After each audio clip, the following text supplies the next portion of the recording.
Kenmore City Council is now in session. Would the clerk please take the roll? Councilmember Culver. Present. Councilmember Marshall. Present. Councilmember Sassen. Here. Councilmember Shrubnik. Here. Councilmember Lutsis. Here. Deputy Mayor O'Kane. Here. Mayor Herbig. Here. All present. Next on our agenda is the land acknowledgement.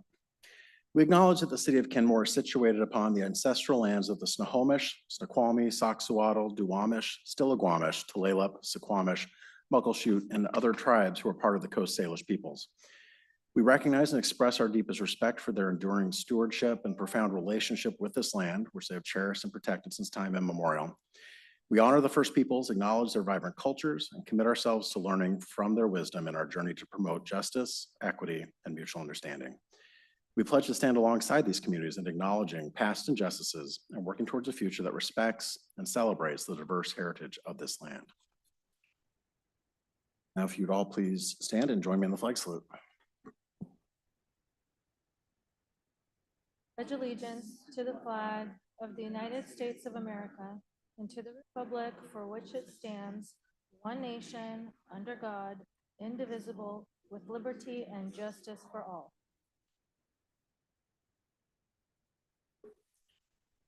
The chair would ask my colleagues if we would be okay moving the presentation that we have up to follow right after Where's the Fun, instead of having these fine folks who are here for the presentation. Any objections to changing the agenda to move the presentation up? Okay, hearing no objections. Are there any objections to the agenda being approved? All those in favor of approving the amended agenda, say aye. Aye. Opposed? Agenda is approved. That brings us to our proclamation for Hunger and Homelessness Awareness Week. Whereas Hunger and Homelessness Awareness Week is an annual program where people come together across the country to bring attention to the problems of hunger and homelessness. And whereas no parent should have to send a child to school hungry, no baby should be without the comfort of the nourishment needed for mental and physical growth, and no elderly person's health should be jeopardized by lack of appropriate foods. And whereas the purpose of the proclamation is to bring awareness to the public about the many reasons people are hungry and homeless, including the shortage of affordable housing in our community and beyond for very low-income residents, and to encourage support for homeless assistance service providers, as well as community service opportunities for students and school service organizations. And whereas nonprofits, faith-based organizations, and other participating groups spend this week and the entire year providing education, services, fundraising, and attention to the struggles that hunger and homelessness bring. And whereas it is our goal to bring awareness and support solutions to improve the quality of life for all individuals so everyone may live safe and healthy lives within their communities. And whereas the City Council commits its top priority in 2024 to increasing and preserving the options for affordable housing, and its number 2 priority in 2025 to preserve and increase availability of all types of housing at all income levels, including the needs of people experiencing homelessness. Now therefore, I, Nigel Herbig, Mayor of the City of Kenmore, on behalf of the City Council, do hereby proclaim November 17th to the 23rd, 2024 to be Hunger and Homeless Awareness Week throughout the City of Kenmore. And here to accept this today is North Shore Senior Center Kenmore Branch Program Supervisor, Pasha Moharjabi. I apologize, Pasha. Do you want to come up and say a few words? Yes, please.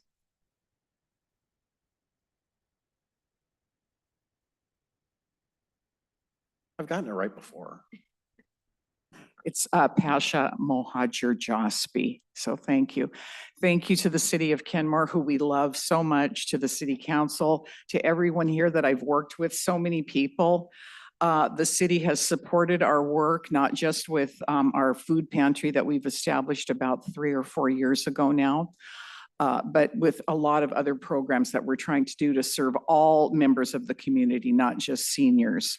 So I'd like to just take a minute. Some of our volunteers from the food pantry have come tonight to witness this historic occasion. So could you just stand up for a minute? So Barb Osborne Bharti Kandakar and her husband Mohan. So, and they are working very hard within the community to find food distribution sources for us to be able to give out to the community. So on an average, we have about 50 participants. So hunger is alive and well in Kenmore. But there is enough food for everyone. It's a distribution problem. So that's what we're working on, is trying to make sure that it gets out to the right people. So we thank you very much for this acknowledgement. And we would also like to, this evening, announce that we have applied, and I think it's been approved, that we're doing a love note to Kenmore from the Senior Center, which is,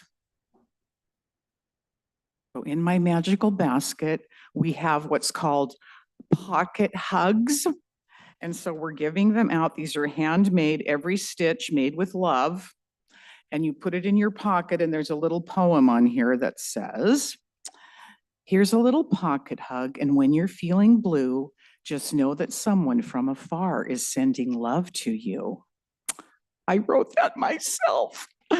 So we're going to pass the basket around. There's enough for everybody here. And the reason that this got started was Barb, my wonderful friend who's a fantastic seamstress, gave me a little quilted heart a few years ago. And I thought, oh, that's really cute, sweet, whatever. And I stuck it in my coat pocket. A couple of months later, I don't know where I was, what I was doing. I put my coat on, put my hand in my pocket, and I found that heart, and it was like, and so that tiny little thing just meant so much to me. And we really want, this is an act of spreading the love in Kenmore. So please take one.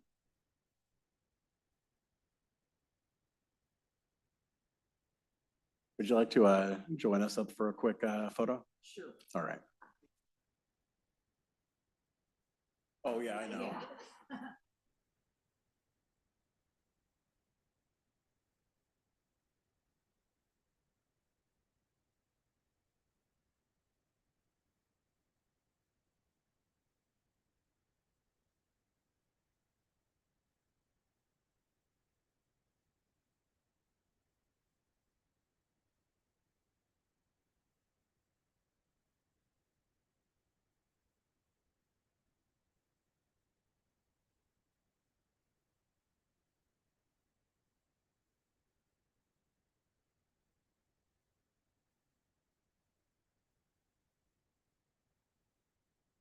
Mr. City Manager, where's the fun?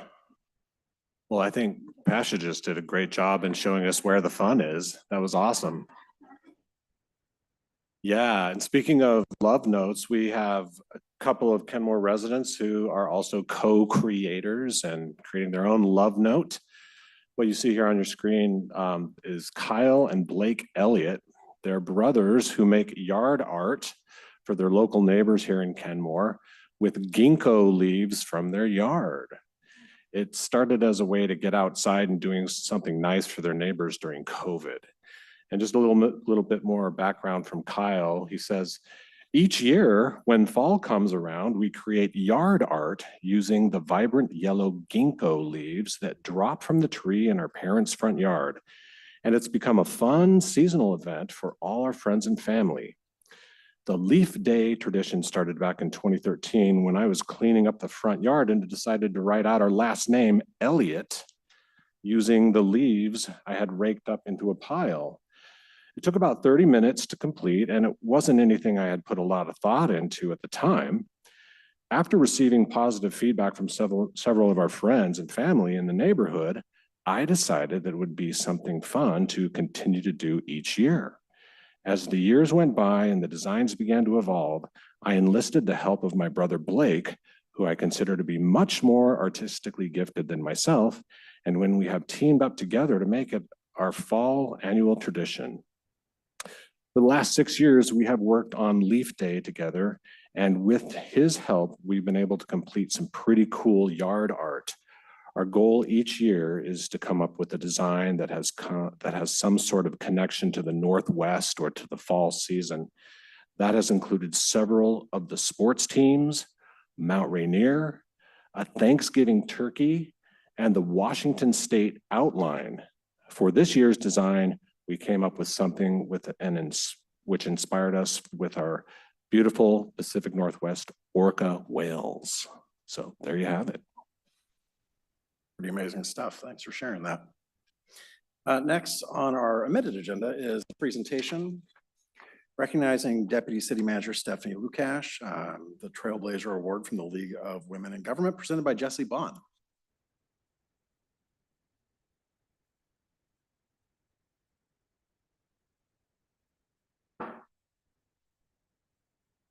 Good evening, Mr. Mayor and members of the Kenmore City Council. My name is Jessie Bond. I am the city manager for the city of Mercer Island.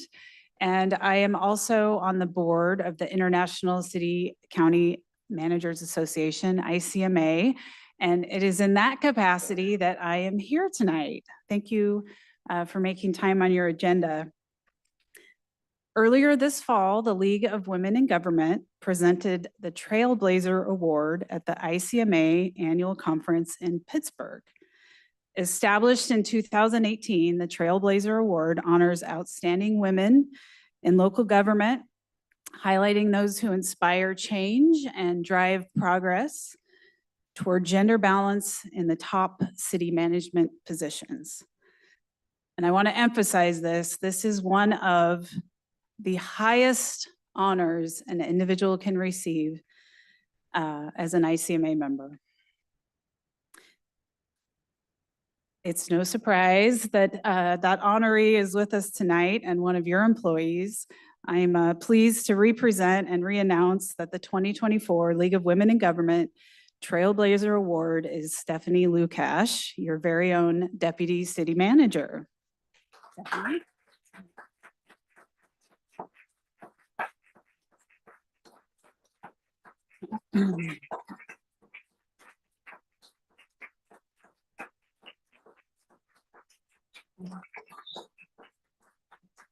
Come on down. I'd like to read from the script that was presented when Stephanie received her award in Pittsburgh. I've had to modify it a little bit just to bring it to current. Stephanie Lukash is a champion of women rising to leadership in local government. She has served in various leadership roles for other cities and county governments for over 20 years. Of her many exemplary qualities, and there are many, perhaps what makes her most deserving of this recognition are the behaviors she demonstrates to aspiring women leaders each day on the job, and most notably, truly notably, her ability to balance expertise, competence, and confidence with humility, and certainly a little bit of fun there too.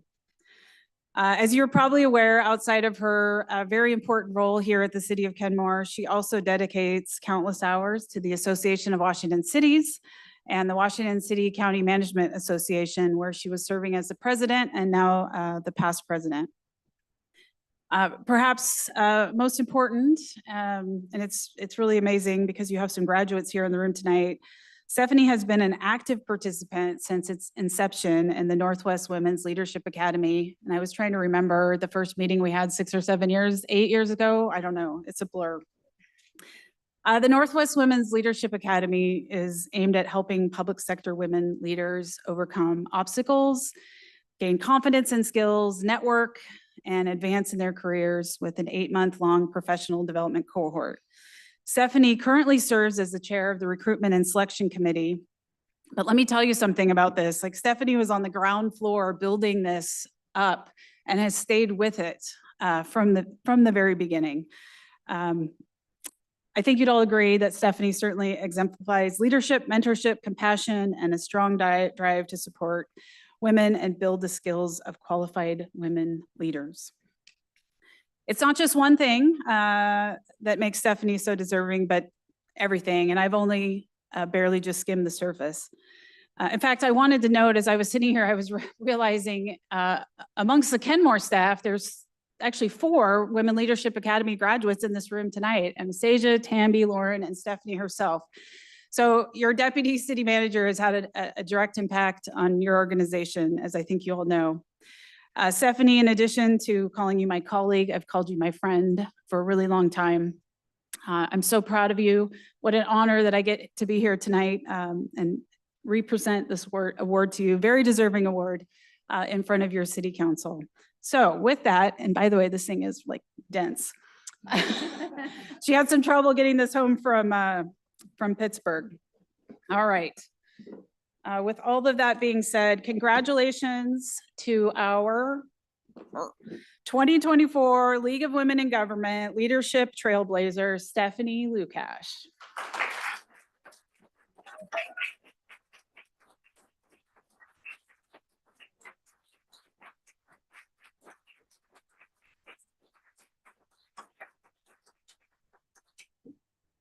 If it's okay, I would love to say a few remarks.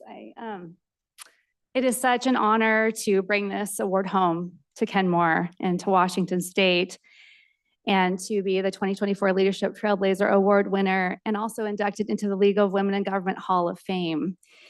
I see this national award as a recognition of my long career in local government and my many contributions both to the city management profession, but to local government in general. And that includes my accomplishments that Jesse mentioned over the past year while serving as deputy city manager of this wonderful city that we all serve.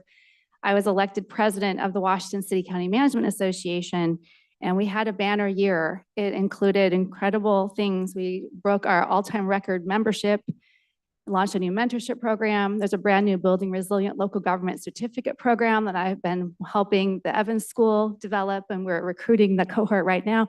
In fact, there's a cohort member that's already been accepted among the Kenmore team. I'll let her tell that story later. And also, we were the first ICMA affiliate in the country to have an affiliate agreement with INAPA, which is the International Network of Asian Public Administrators. And I'm just proud that we have done all this work. And as a final icing on the cake of my year, the board, so the WCMA was founded in 1960. And this year is the first year that we're majority female. And that was because I worked really hard to recruit strong, talented women to run for the board. We're better off in organizations when we have strong women leaders. And I'm just happy to see that that's coming to fruition in Washington. And I'm deeply committed, as Jesse said, to the Northwest Women's Leadership Academy. And it's just a huge passion of mine. I just think it's really important that we continue to do this work for a very long time. But my most important role is a wife and as a mother. And alongside all of my career work and accomplishments, I've been a Girl Scout troop leader for 10 years. And I think that work is really important too. If we're not doing the work with our youth and we're not creating opportunities for the next generation of young people to lead and be ready to lead, then we're not doing our job, in my opinion. And so in the room with us tonight are some of my family. My husband and my 2 daughters are here. And I want all 3 of my kids, my son's at college, so he's not here, but I want them to see me and know that they too can do hard things and they can make a huge impact on the world around them. My advice to my kids and to every person is to work hard, be kind to others, and enjoy each stage of the journey, both the good times and the hard times. Be present and find small things to be thankful for every day, because I think all of us who are adults would agree, when you look back on your life, the days can seem long, but the years will seem short. And I would advise them and all of us to build and cherish a tight posse of strong, savvy, and empathetic people who will be there and happy when you succeed and there to pick you up when you fall and are there for you no matter what. And Jesse, you were one of those people for me. And I just want to say that so many of those people for me are in the room with us tonight. And I just want to thank all of them for being here and sharing this journey with me. So just grateful again to bring this award home to Kenmore and to Washington State and the West Coast. And just thank you for this public recognition of my national award.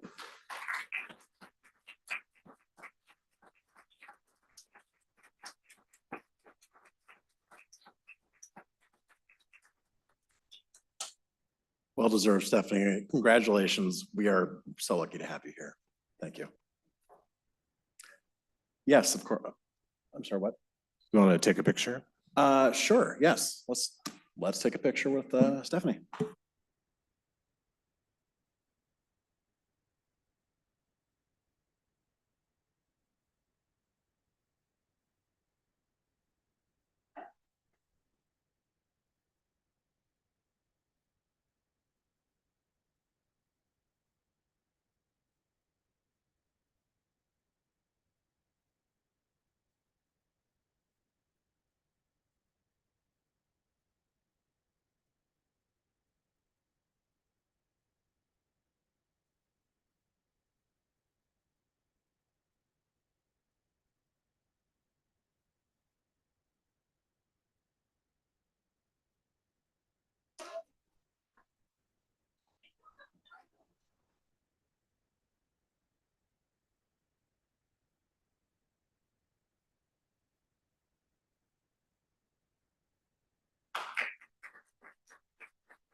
All right, next on the agenda is public comment. We want to welcome folks to the public comment. Please address your comments to the mayor and council. Folks will have 3 minutes to speak if they're, please state your name and city of residence and keep within the allotted time to make every person feel welcome and safe here. Please refrain from booing, clapping, heckling, yelling, or other interruptions. The meeting is recorded for transparency. I would also point out that the public hearings later in the, that we have public hearings specifically for the property tax levy and the excess property tax levy later in the agenda. And if that is what you want to speak about, I would strongly encourage you to sign up for those public hearings and participate at that time. Thank you for being here and for sharing your input respectfully. Clerk. Thank you, Mayor. We have 2 guests signed up to speak on site and 0 guests pre-registered online. Patrick O'Brien, followed by Elizabeth Mooney.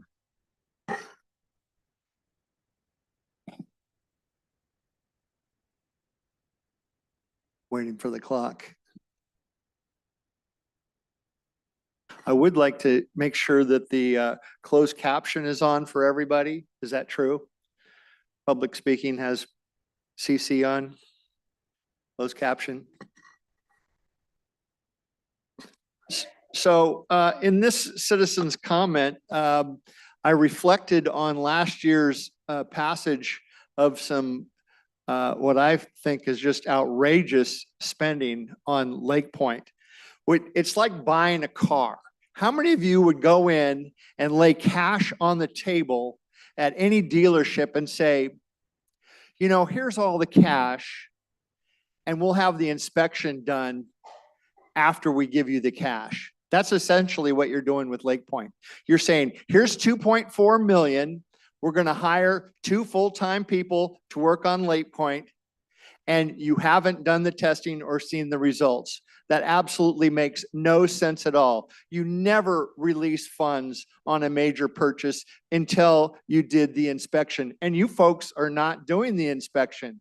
You folks don't realize that the applicant is the one on the hook for testing. And you don't realize that Dr. Richard Honor and other PhDs in this town can tell you exactly what sort of testing needs to happen before you lay down the taxpayers' $2.4 million. That's it. To do it any other way is thievery. It's not smart. It's unwise. I can't tell you how unwise that is. You don't spend money on something we don't own and that everybody in the city has been telling you for years is tainted. We are the Carfax. The Carfax is that property had a major wreck.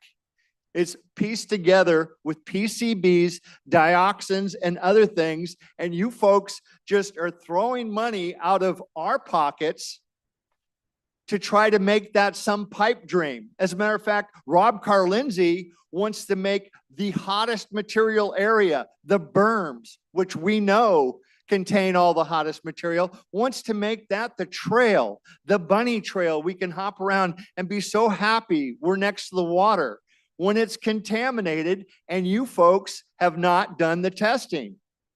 Army Corps of Engineers has still not said what requirement they're going to have for doing the dredging. That's because there's so much overwhelming evidence, even created by them, that that land is affected and tainted.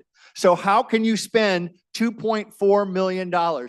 You need to get together and have 4 votes that can override and do line item vetoes of his budget. Thank you. Thank you. Ms. Mooney, 1 second.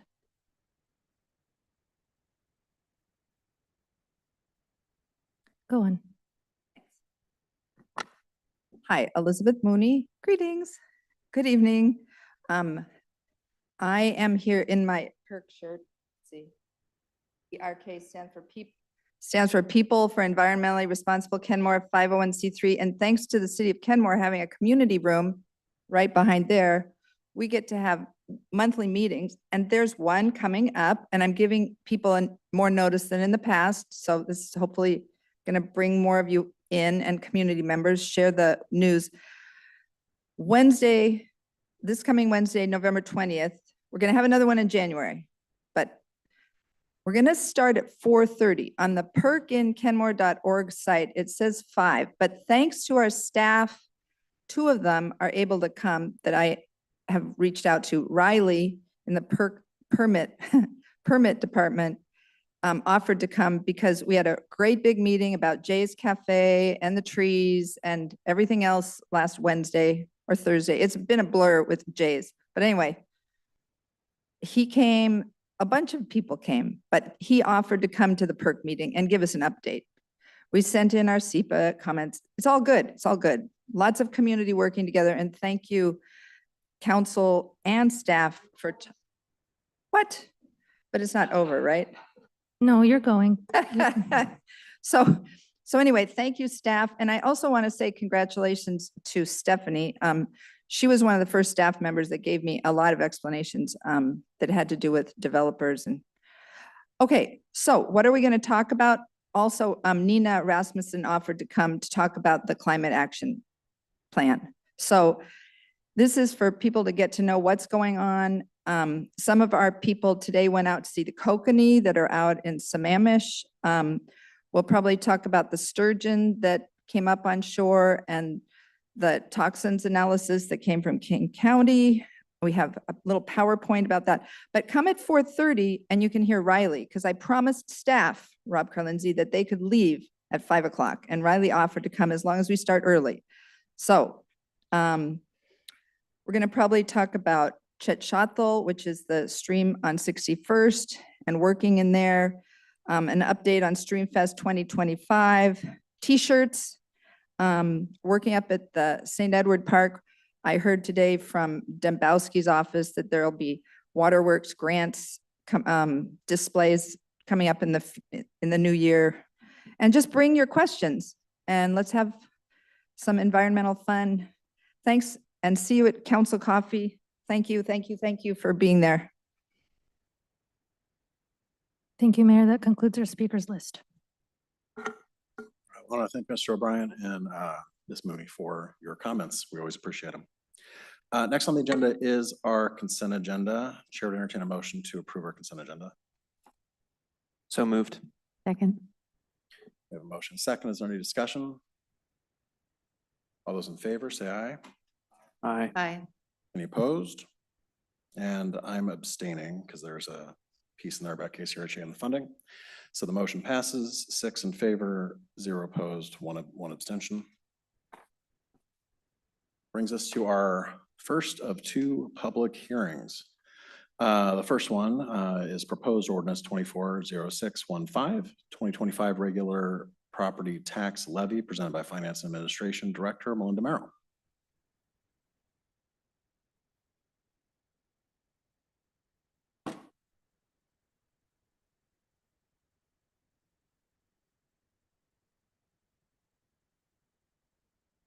Good evening, council. This presentation is a combination presentation. So the first part will be the regular property tax, and then the second set of slides will be the excess tax levy. So here's the timeline. We are doing this all in today's meeting, having the public hearing and then potential adoption of both the regular property tax and the excess property tax. And then next week, we will bring forward the 25-26 biennial budget for adoption and the final public hearing for that. So annually, the city council must set the regular tax levy. So I start with the current 2024 levy, and then we're allowed either an increase of 1% or IPD, which is the implicit price deflator, whichever is lower. So 1% is the lowest, and so that is the addition that gets put into the calculation. If we have bank capacity, we can add that in. Bank capacity happens when we have not utilized our 1% increase in past years, and it builds up bank capacity. So we do have some money there that we can use. And then on our worksheet we get from King County, there are dollars attributed to new construction that I use in the calculation, and that gets us our proposed levy. And I'm going to show you more specifics in a moment. So here's kind of looking at the numbers similarly. The proposed tax levy for 2025 is 6,126,068. That is a 3.45% increase over the 2024 levy. And that increase is attributed to the 1% and then a portion of our banked capacity. And then there's an additional 0.66% increase from the new construction. That is information, again, provided from King County. So here's a chart that I find much more useful to look at. So again, we start with our current levy of $5,884,218. We take 1% to get us $58,842. We're recommending using 144,000 of our bank capacity, and then new construction to get us to $6,126,068, which is 4.11% increase. So how does this affect homeowners in the city? So the value assigned to average home in Kenmore was $821,000 for 2024. And at our tax rate in 2024, the taxpayer would pay $697 for the year, just for our taxes only. This is not all the other taxes, obviously. So if we assume no change, which there is a change, but we'll assume no change, what does the new rate do to that taxpayer? So this new rate is now 0.7701, and that would be $632, which is a decrease from 2024 of $65. But one of the reasons it went down is because the value of the home went up. So the value of the home is averaging $939,400 based on current numbers from King County. So that is a 14.4% increase. So with the new rate of 0.7701, the homeowner would pay $723 for the year, which is a $26 increase from 2024. Sorry. Was there anything on that? Is that good? Okay, so bank capacity. If you actually, so right now we have $273,940 in bank capacity. And if you recall from our financial sustainability plan in 2020, the goal has been to utilize that over 4 years. It's actually going to take us a little longer, but that was the goal, is 4 years. We did use 68,000 in 2023 and 129,326 in 2024. As I mentioned, the plan is to use 144,000 in 2025, which is 3.45% increase. And then the estimated 130,000 remaining at the end of 2025 would be used in 2026. That is the plan. So as I mentioned, our the tax numbers that I gave you, the 697, that is just the city of Kenmore's operating part of this pie, which is down at the bottom in a square. But there are 12 taxing districts that impact a Kenmore taxpayer. And so that tax rate for most taxpayers in the city was $9.49 in 2024 per 1,000 assessed value of their home. So that the tax bill on that $821,000 home would have been about $7,791 in total. Only 8.94% of that tax bill belongs to Kenmore for our operating costs. Again, so just 697 of that 7,791. And you can see the bulk of the costs go to the schools, right? So North Shore Schools, State School Fund, and then King County, I think, is next after that. So you can see that the monies are well distributed, but our part of it's pretty small. And then our Walkways and Waterways bond is $125 for 2024.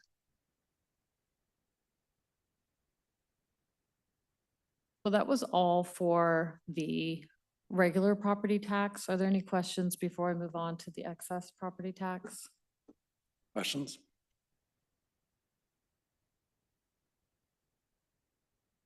All right, I think we can go to the next one. Okay, so this is the excess property tax for the walkways and waterways bonds that we've been paying on for several years now. We received 18.1 million in two different tranches, one in 2016 and one in 2021. And currently there is just under $13 million outstanding as of 12/31. And what we're bringing forward to you here is the money to pay the principal and interest in 2025. So that's $1,054,550 is needed in 2025. May I So- interject? I got a procedural thought here. So I think we're having two public hearings, right? And so we should probably have the public hearing on the regular property tax before we have the presentation on excess property tax. Or, sorry about that.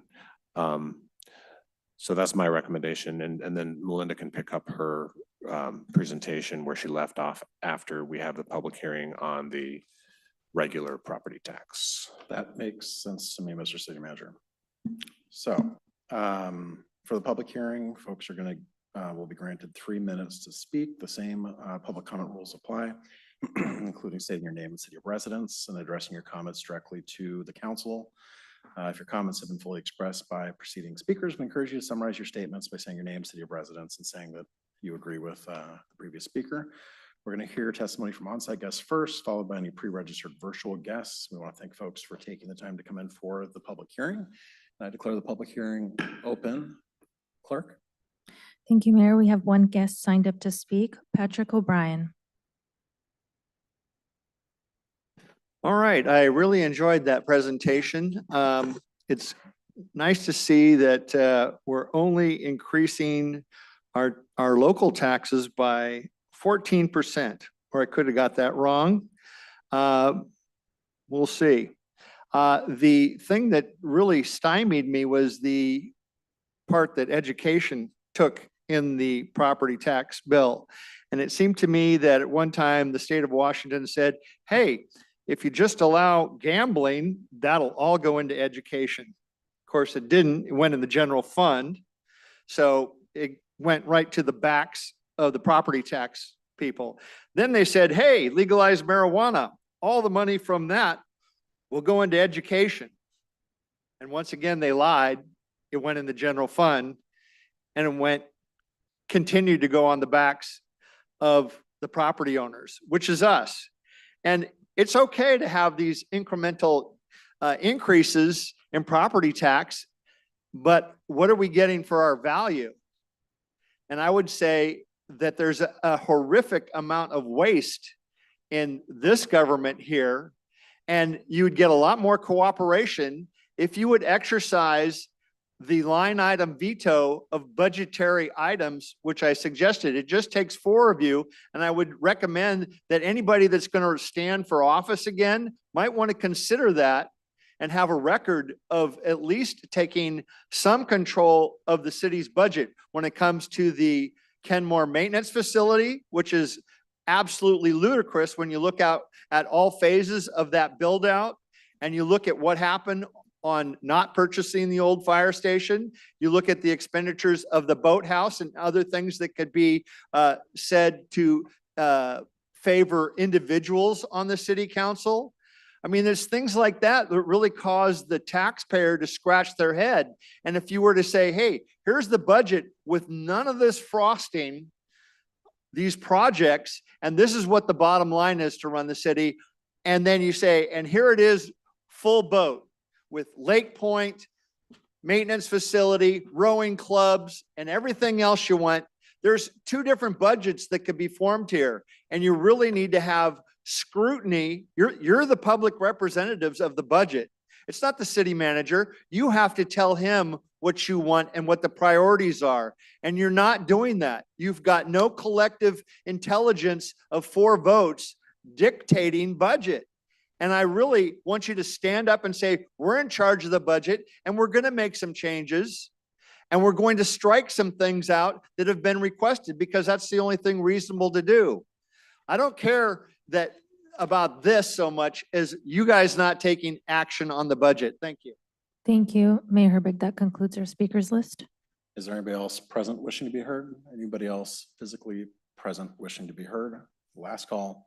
Anybody physically present wishing to be heard? All right, I declare the public hearing closed, which brings us to the second presentation and public hearing on the excess property tax levy.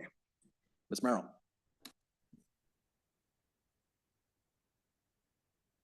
Okay, so I will go back over this slide just for the public's information and make sure everybody's on the same page. So now before you is the 2025 excess property tax levy, which is for the walkways and waterways bonds.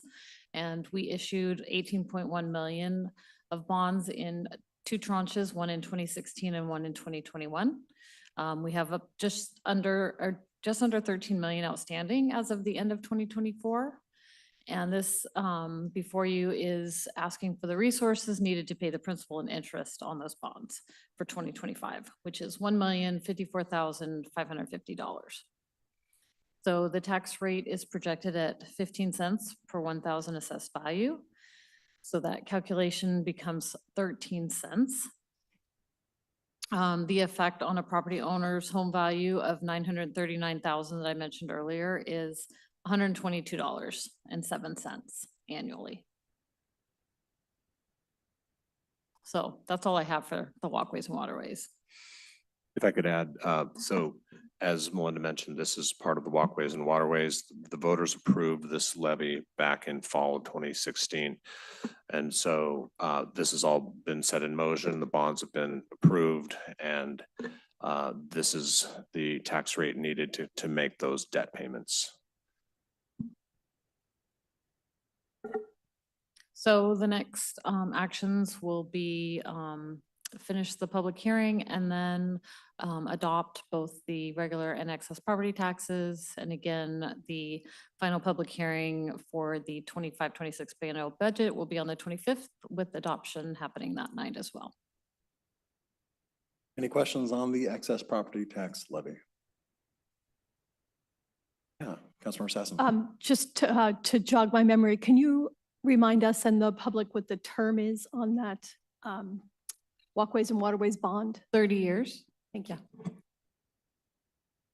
other questions? Was it 20?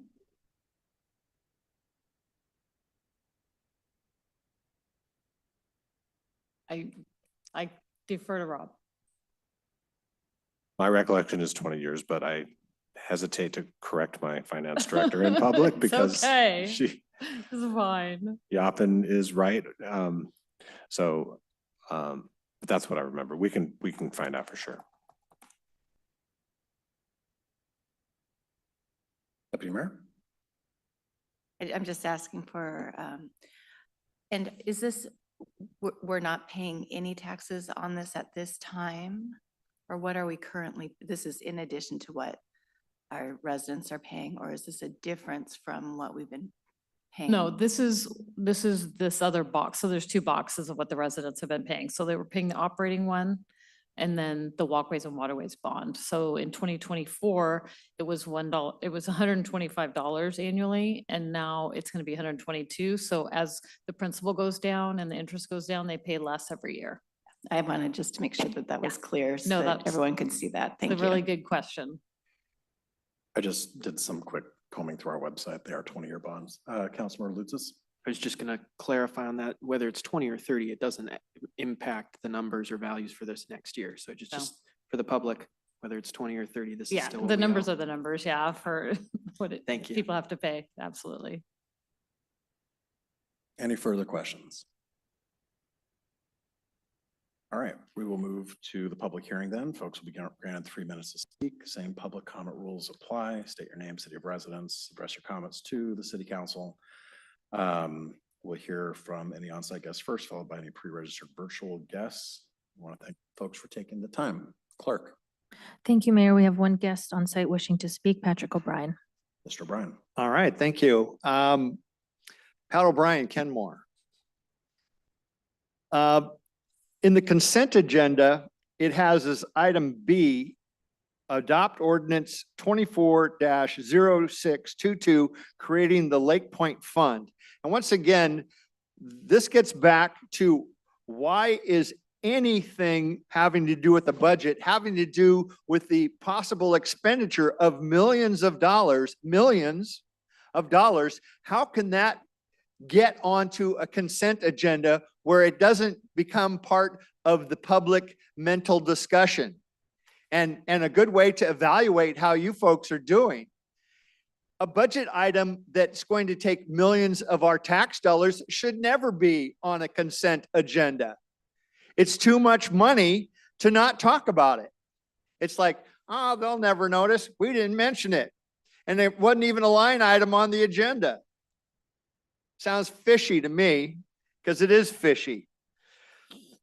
You need to also delineate line items on the budget.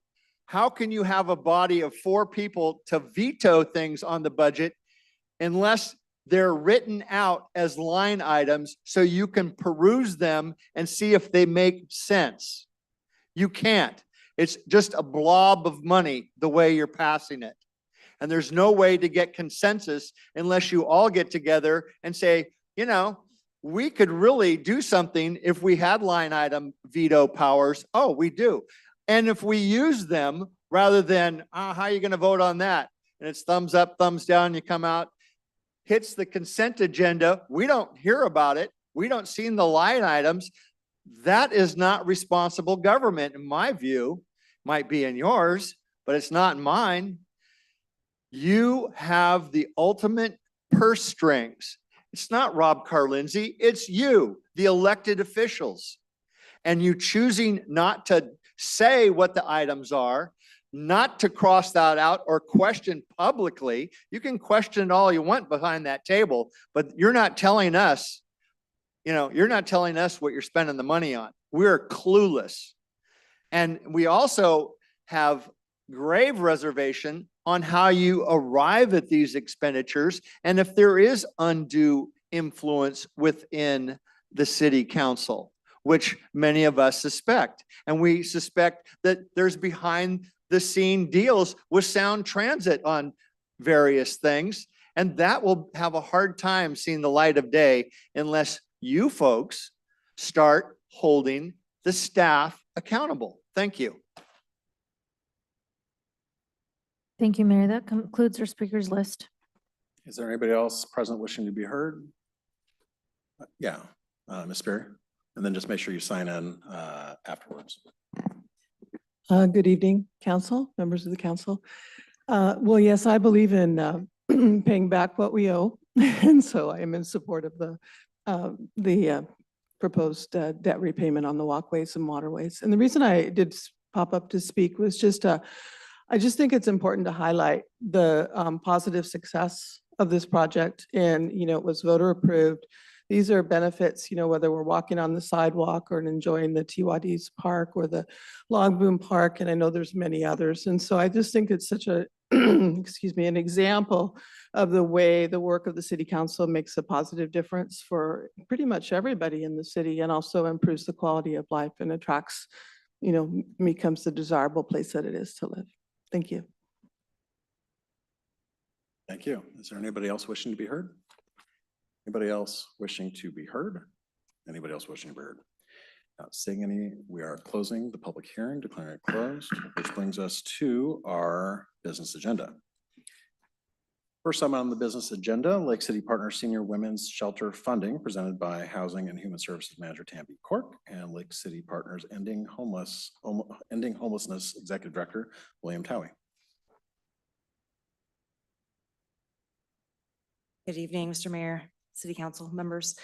I'm going to start out tonight talking a little bit about the history of this building, and then I'm going to hand the mic over to Executive Director William Towie to talk a little bit about the project that will be opening in Kenmore very shortly.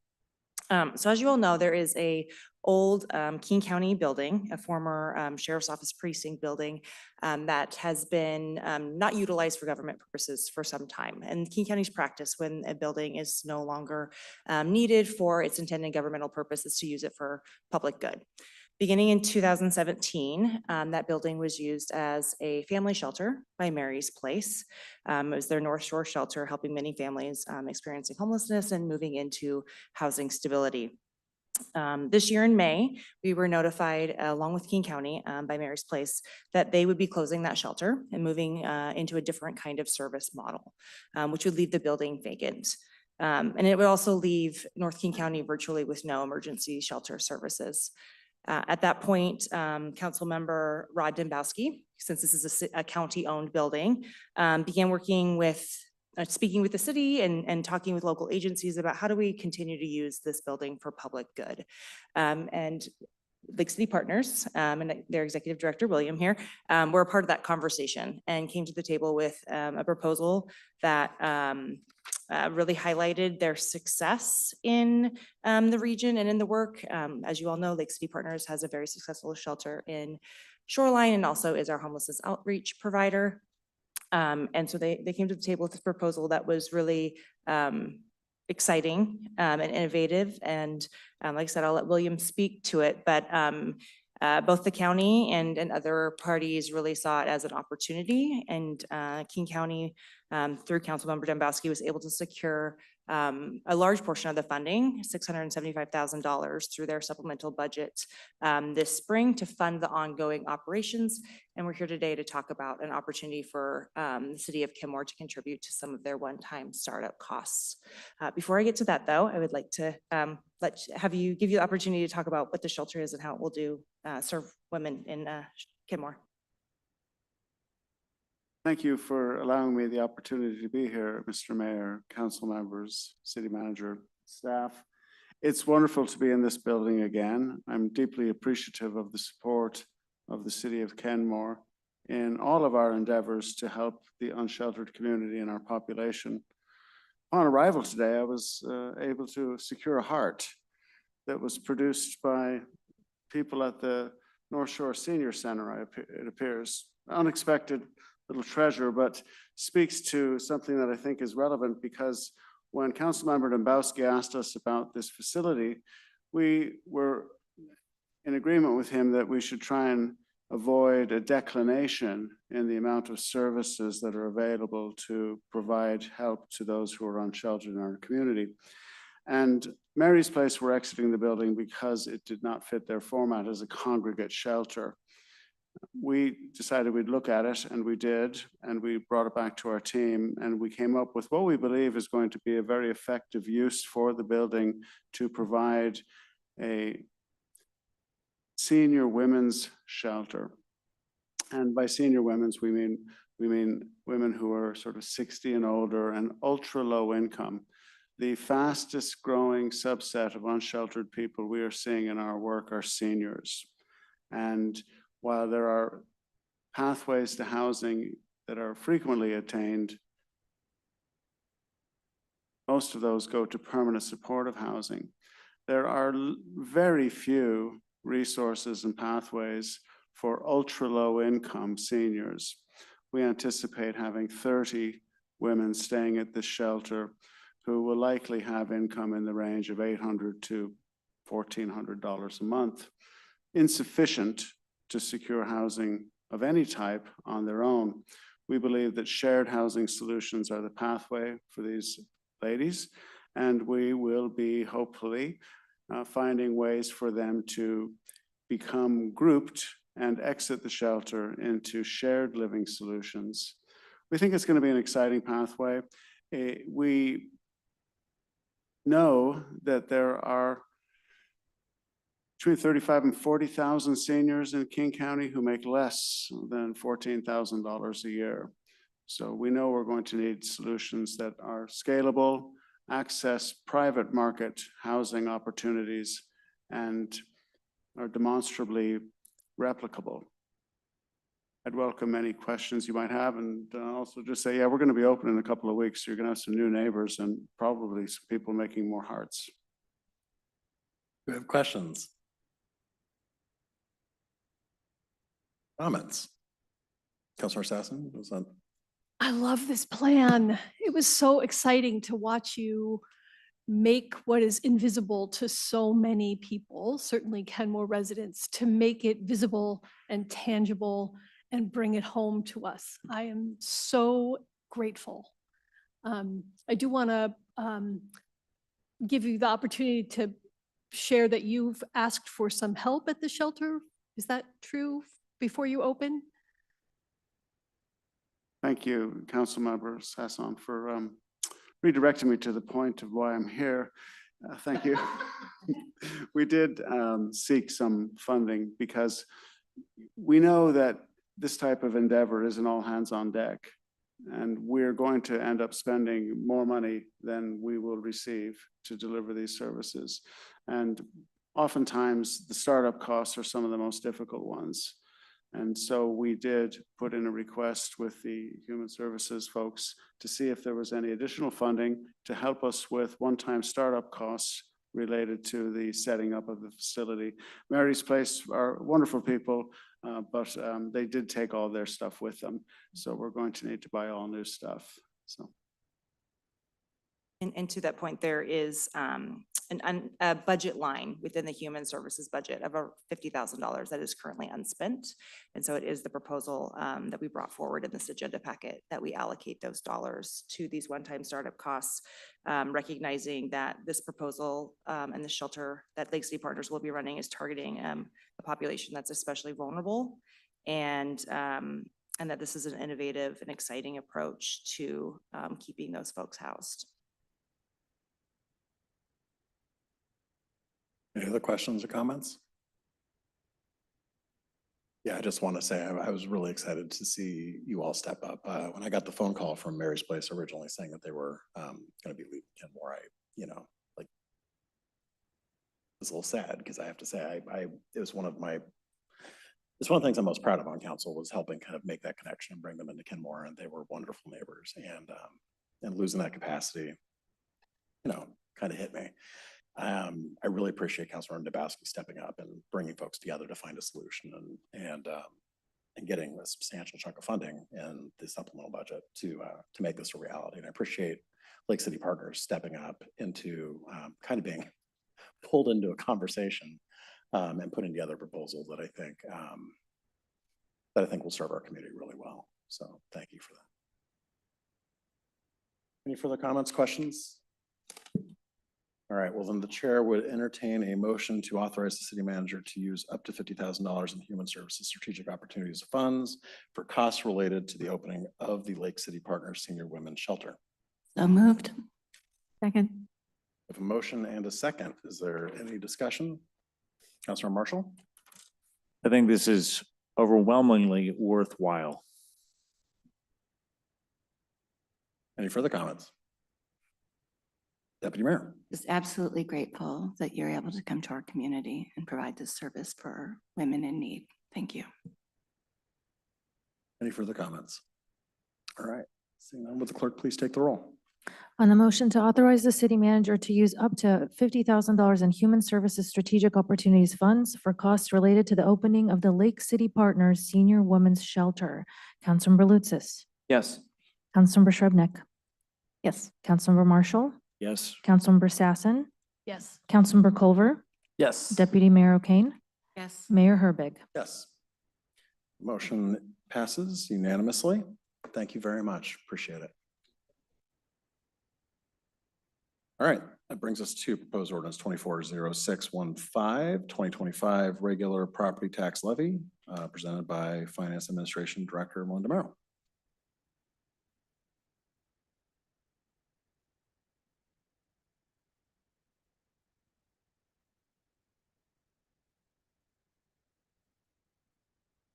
I do not have anything further to present other than the presentation. So unless you have further questions.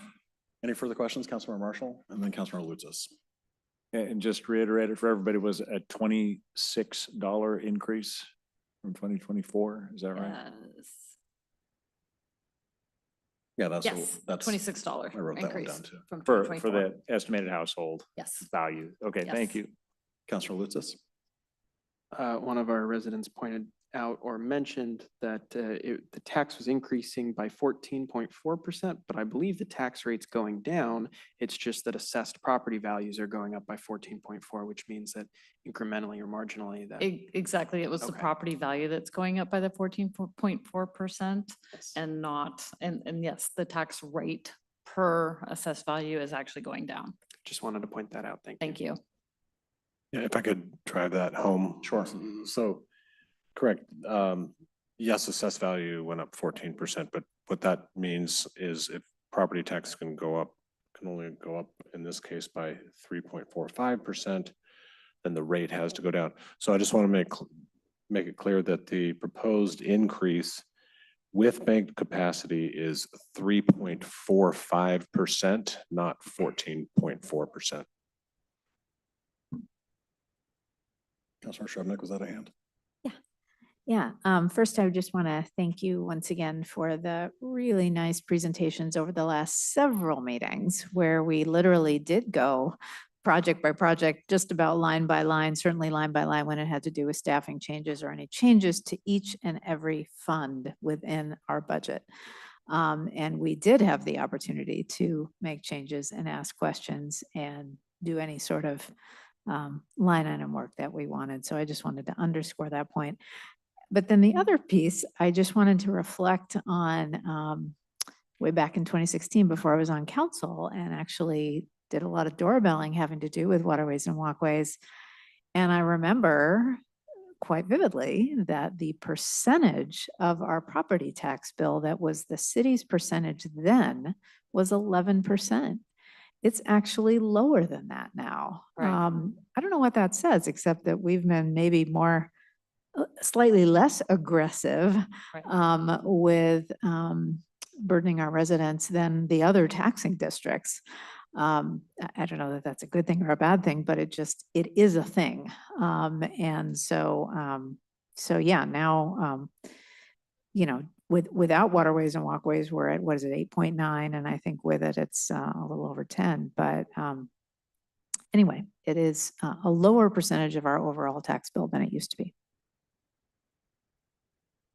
Your Honor, may I add to Councilmember Shrubnik's comment? Sure.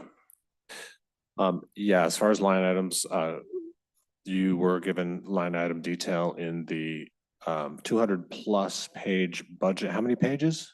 200. It's Something. close to 300, yeah. Yeah, and that was handed out to you on October 8th.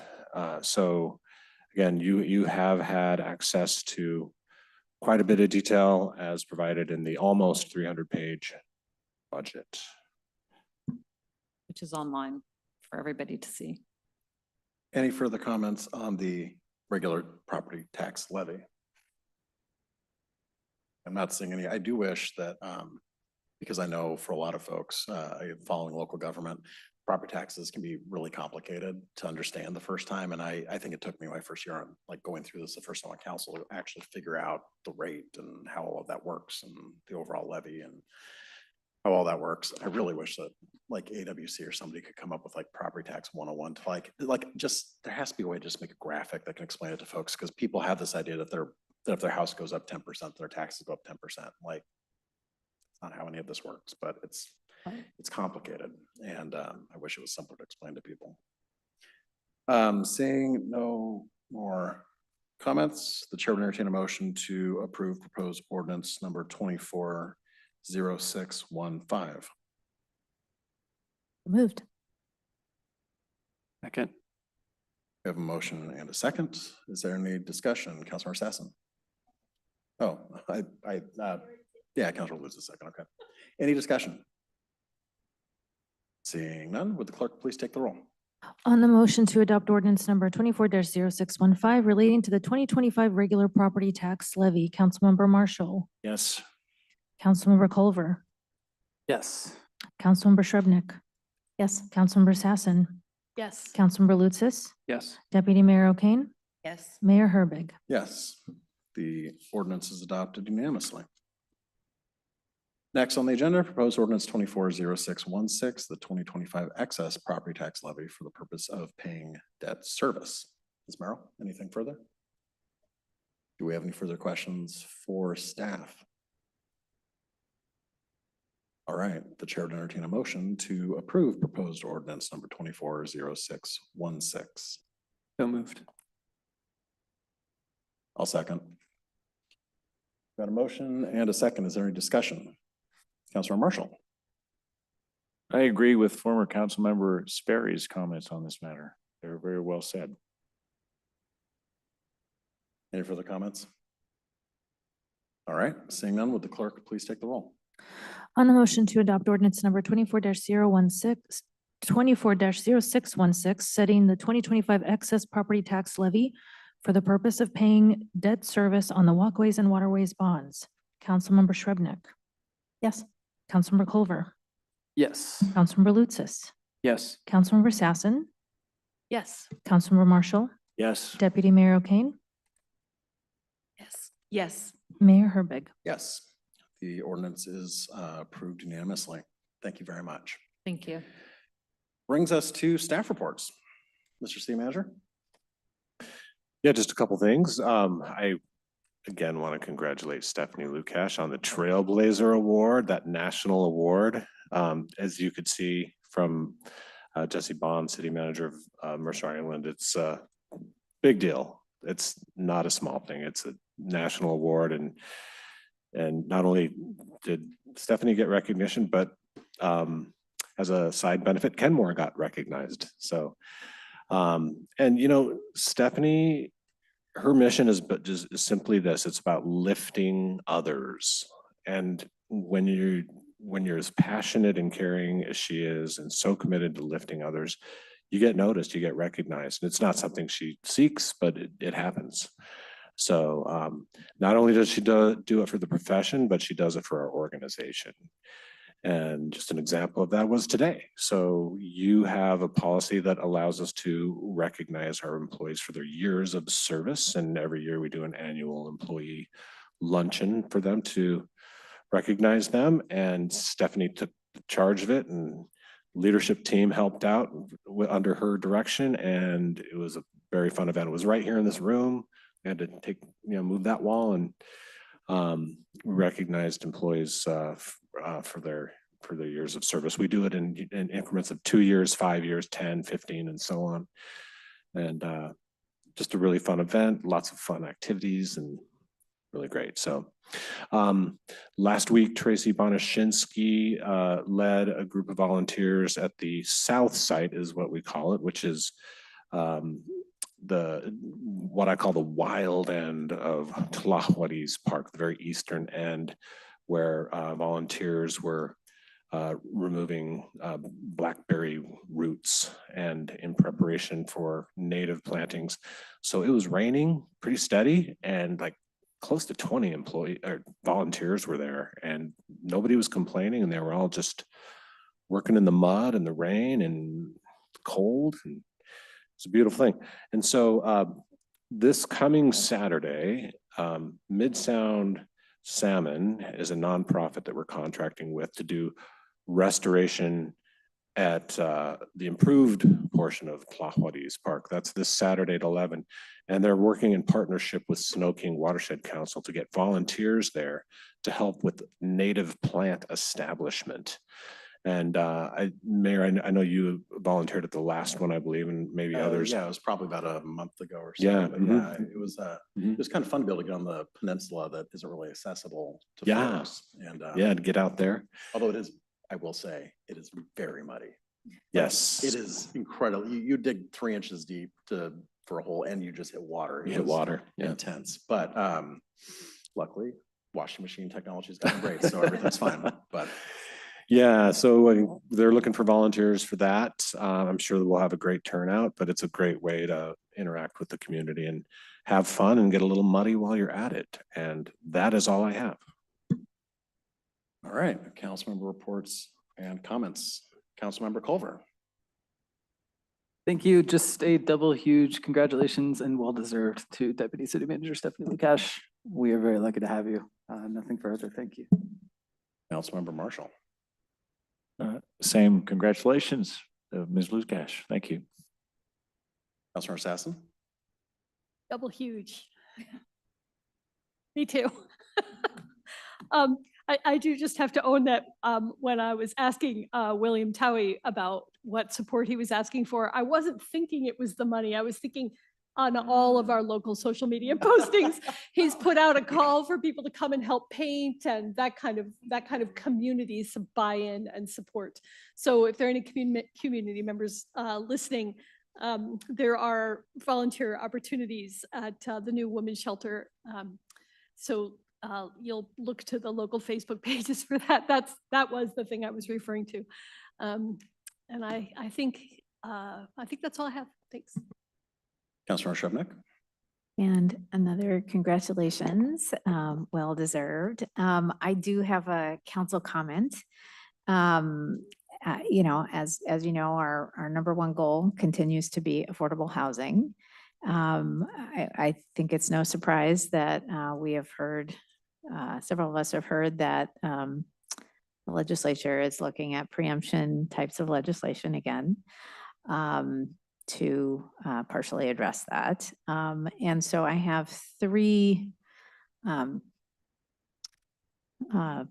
concepts that I would love to see if folks resonate to, that provide a little bit more meat to the bones of our policy statements that are already drafted and approved regarding funding and preemption.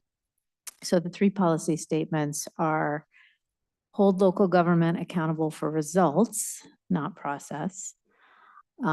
Establish realistic housing result benchmarks, especially for the 0 to 30% AMI. We know that the current targets are aspirational. We know that from state, county, and local officials. And they do represent need, but we need actual benchmarks that are achievable and that we and other cities can be accountable for. And the third concept is to develop a funding pool that supports a variety of deeply affordable and supported housing forms. Right now, the only way that developers can provide this type of housing is with very large scale development, and that may or may not fit with all communities. You know, I think the struggle is without appropriate funding, even those types of developments don't get built, but certainly a varied approach, it is not feasible. And so those were the three concepts, and kind of want to see if we have nods around, because that would allow us to talk about them with legislators and others as a position of the city rather than just private citizen. Yeah, I mean, either way is fine, but it's a little bit different stance if we approach as a private citizen. All right, so the first step would be saying if we have a second for discussion. Second. All right, we have a second for discussion. All right, so discussion, you have a proposal of three concepts that you are hoping to amend to our policy statements? No, or- just, I don't think, they're not inconsistent with our policies, so I don't think our policies need to be revised. I think it's more, you know, these are some concepts that we might incorporate as we discuss those policy statements with legislators. Deputy Mayor and then Councilor Marshall. So these statements, and I think you brought up important points, especially with relation to the deeply affordable housing forms, multiple forms and sizes and types. I very much support what you brought forward, and if we as a city can speak on behalf of the city with the nuance and depth of description with our policy, I think that would be valuable, and I think it's important for our legislators and our lobbyists to understand some of the nuance that we intend behind our policy statements. Councilor Marshall. Thank you for bringing this forward. I think I'd be interested in the third choice, as that seems to incorporate a variety and seems to almost have less to do with preemption. I got to staunchly remain in favor of local control. And in terms of, for the most part, where possible, I recognize we're not going to be able to oppose preemption where it occurs properly. But I think I would not be in favor of the first two for favoring local control and emphasizing that. Councilmember Culver. Thank you. Yeah, I think holding cities accountable, I think that's what preemption is meant to do. Elephant in the room, we got a bill named after us that passed the House. It's coming. So frankly, I think the more we fight it, the harder pushback we are likely to get from Olympia, frankly. Councilmember Sherbeck. Yeah, sorry, I didn't clarify. Yeah, all three of these are meant to be, and maybe they aren't articulated very well, concepts to facilitate the development of deeply affordable housing and permanent supported housing, so that the state would not need to use zoning-related preemption measures, which is where they have started to go in the last couple of years and where they intend, what we have heard, to continue to persist in that direction. So this would provide an alternative accountability mechanism, which we all need, without having them dip down into the preemption of local zoning.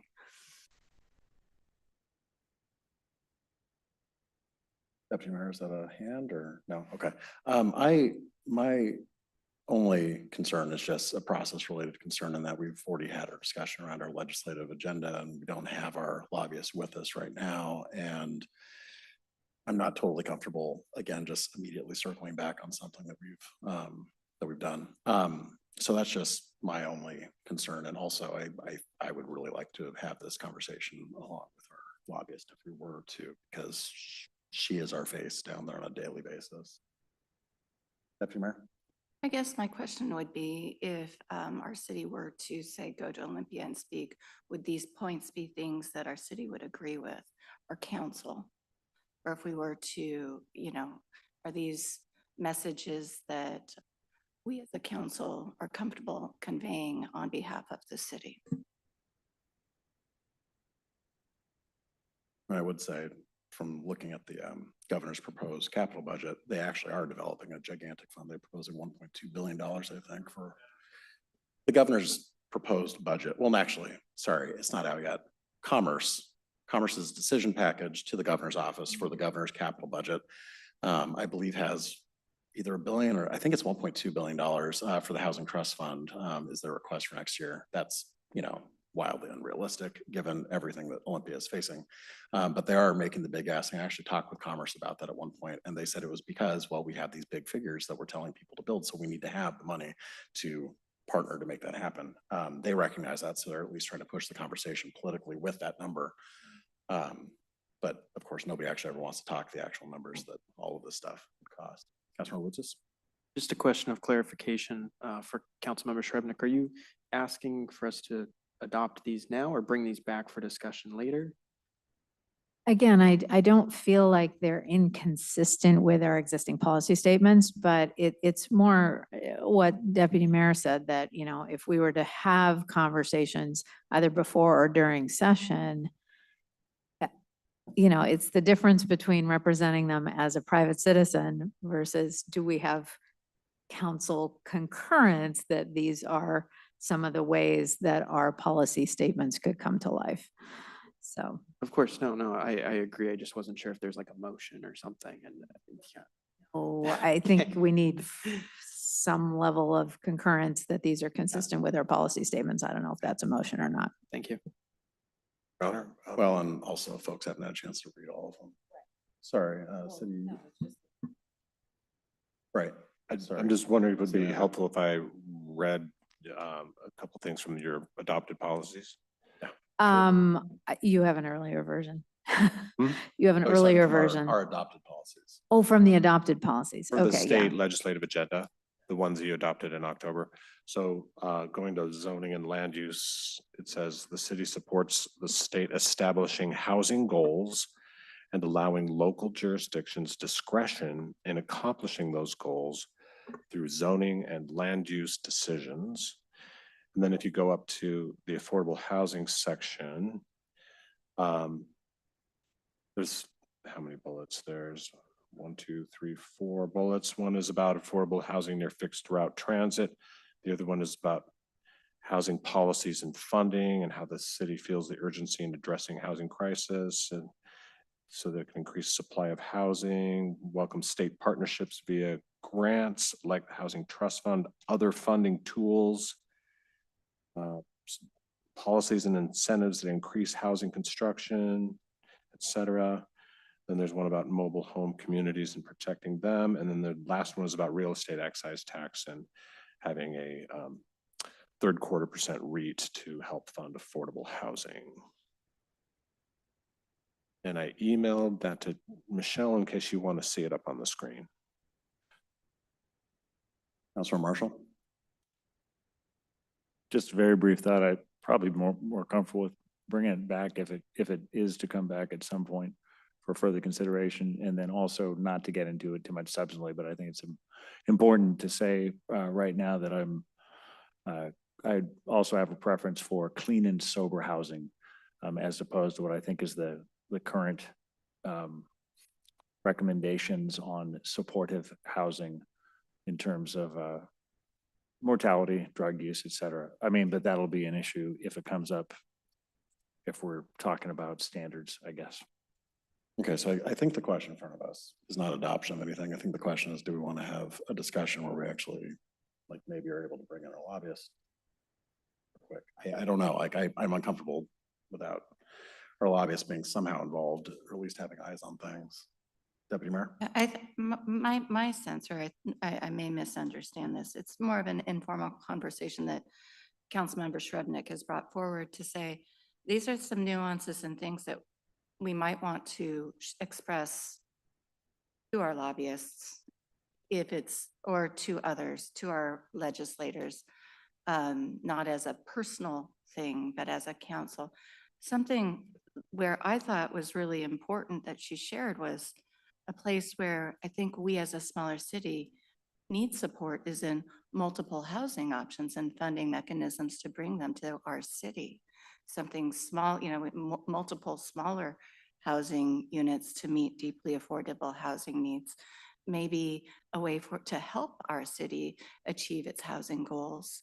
Right now, it's very limited to the 100, this high capacity housing where scale to our city at this point, it's a lot. And I know that we'll be doing that at some point, but I think it's more as a council, are we reading the room, or is Councilmember Shrevenick reading the room in a way that this sort of a concept would be okay, is in alignment with our city's goals with housing? Rather than something so formal as bringing this on an agenda in the future, do we have concurrence that this makes sense for us to consider talking about?